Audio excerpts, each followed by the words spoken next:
Welcome to the Creative Play and Podcast Network. Join us as we share our favorite RPGs, one-shot games, tabletop games, reviews, and convention panels. Sit back and enjoy the show.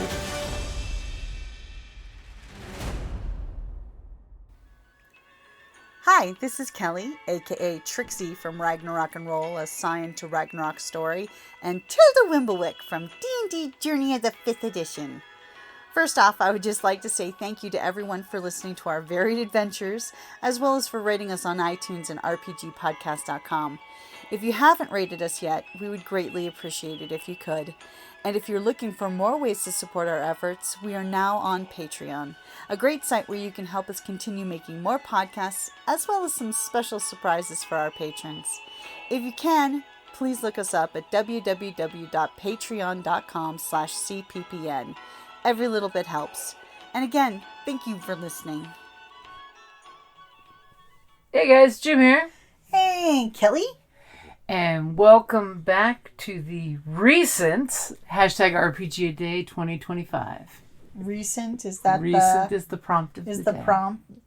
I would have to say the most recent game that I played was, let's see here. A murder mystery LARP.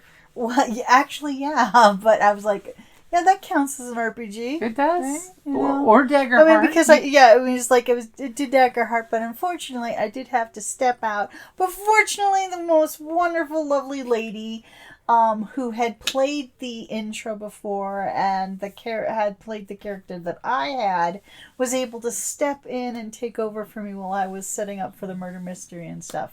She had recently played Barnacle already. Exactly. So, as a matter of fact, because I had been talking to her because she was helping us with certain setup things, she said, "Oh yeah, I played this frog," and I'm like, and then we were talking about descriptions, and I'm like, hey, was that frog named Barnacle?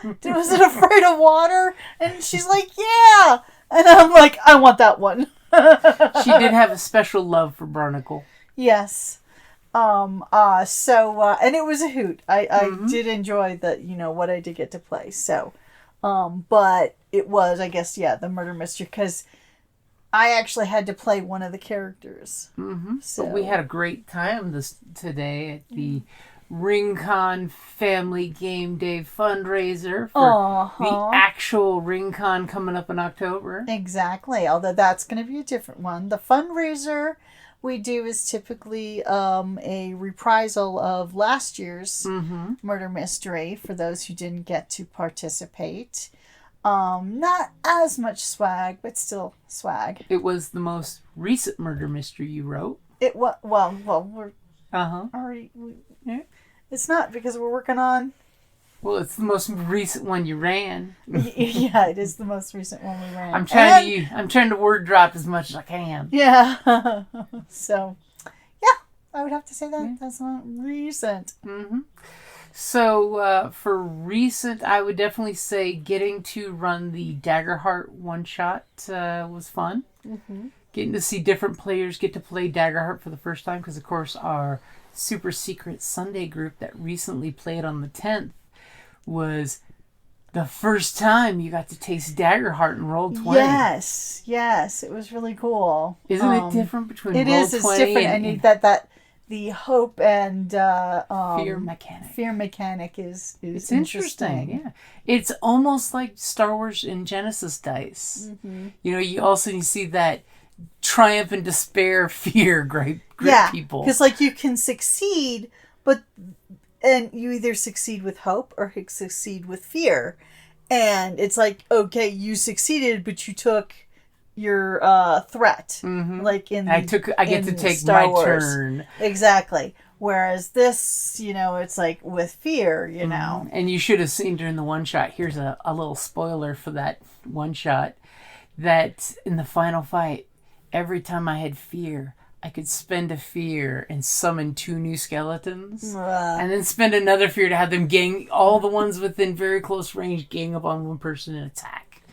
It took a while for the group to catch that mechanic, and then they realized, oh crap. Oh dear. Every roll mattered, which is, of course, one thing I like with Genesis is every roll, because in D&D, okay, everyone in the team does perception check when someone rolls for crap. Mm-hmm. But in Genesis and Star Wars, the GM will freely say, yes, all of you go out and roll. Yes, because you will give me lots of threat. Because threat and despair will happen, which means there will be a chance for consequence of any roll. Exactly. Which is one thing I love with the fear-hope mechanic. Yeah, it was interesting. So it takes just little, like it's reminding and type of thing. Like I told everybody, you've played D&D, you've played this. It's just slightly different. Tweaked. It's different. But if you get a chance, definitely try Daggerheart because the player abilities are really cool. And it is a very recent released RPG. In fact, believe it or not, the second printing is sold out already. Really? They're now on their third reprint since they came out in June. It was so hard to get the... Mm-hmm. Yeah, it was so hard to get. You actually were very lucky and got one. I mean, I walked into the game store, had a bunch of store credit to spend for room rentals, and there it was. Recently placed on the shelf, and like they said, technically we don't even have it. It's just out there because I saw it in the box. And I'm like, I will use these recently collected chips. Take my ducats and spend it. And also a recent influx into Daggerheart because the book, when the GM buys the book, you get all the cards. Which is nice. Something they're going to be doing as a Kickstarter is players can buy player-based card sets. Oh. So you can get just the wizard or just the paladin, the guardian, or just the warrior. The rogue. Which I think is really cool. They were afraid of overextending themselves because they didn't know if people would want it. But now that they've been gangbuster in sales, they're like, I guess the people want it. Mm-hmm. Well, it's going to be nice in case people lose your cards. Yeah. But you can always go and for free print them on demand, which is awesome. Mm-hmm. They just lack the cool artwork. Yeah. So, shall we wrap it up for the night? Yes. Or is there any other recent things you'd like to bring up? No. I think we covered it sufficiently. Okay. Well, how about I will totally drop next Saturday's Tucson Comic-Con. It's going to be awesome. There are 8 GMs running games all through the weekend, and it's not me. I kept letting Ed know. Including the alien one. Yeah, I let Ed know I'd run one if need be. But yeah, Matt and Lizzie are doing their newest written alien RPG game, which unfortunately I don't think I'm going to get to play because I'm covering panels during the exact same time. But they will be running it at RingCon. Ooh. So that'll be something you and I will have to definitely sign up for because I know David's planning on it too. As long as it doesn't conflict with my murder mystery. It probably won't. And the prep time. Yep. So we'll have to make sure to recently remember, always make time for your game preps and to make time to get the game for yourself. Alrighty guys, thank you for listening and have a great day. Bye. Thank you for listening to the Creative Playing Podcast Network.